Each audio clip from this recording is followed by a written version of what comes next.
L'identité silencieuse parle d'une rupture avec nos vies, notre langue et notre terre.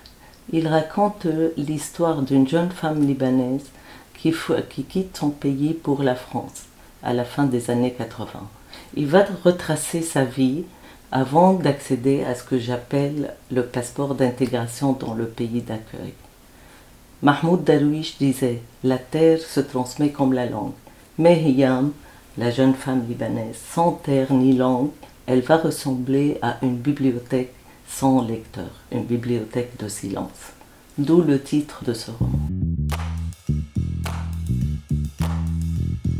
Le récit commence quand elle arrive à l'aéroport Charles de Gaulle Étoile.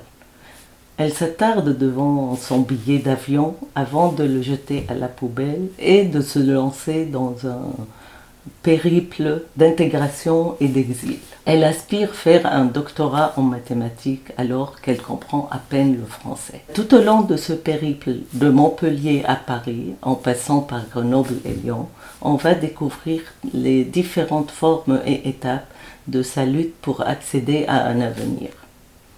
Elle doit apprendre la langue, les règles et les coutumes de son pays d'accueil. Elle doit surtout apprendre à se débarrasser de désordre et du tumulte de la guerre qu'il se loge en elle.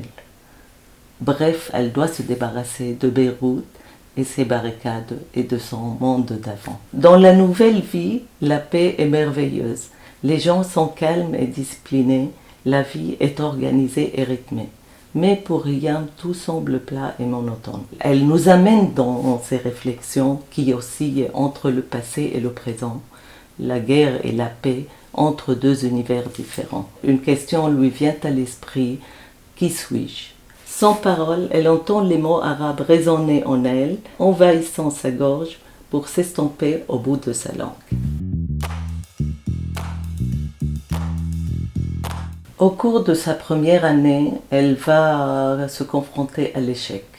Elle quitte Montpellier pour Grenoble. Souvent, elle se compare à sa mère qui, comme elle, s'acharnait à trouver un sens à son existence. Sa mère, qui n'a jamais été à l'école, à 60 ans, elle va fréquenter une école pour adultes afin d'apprendre à lire et à écrire. À Grenoble, elle affronte une solitude sans forme dans le silence absolu. Elle va dialoguer avec sa sœur et lui écrire des lettres qui restent au fond d'un tiroir. Cette solitude d'un poids sans équivoque, c'était sans compter sur sa rencontre avec Alain un jour dans le résidence universitaire.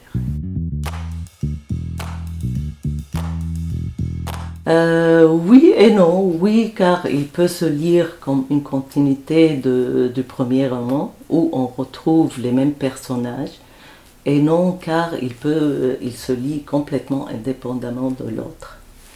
Alors, Les rites d'un rêve raconte une histoire d'une famille pauvre pendant la guerre civile libanaise. C'est un cri contre la pauvreté, l'injustice et les inégalités sociales. L'identité silencieuse, c'est un périple sur le chemin de l'intégration et de l'exil. Je travaille actuellement sur un troisième roman sur le mode de travail dans les entreprises modernes et la vie citadine.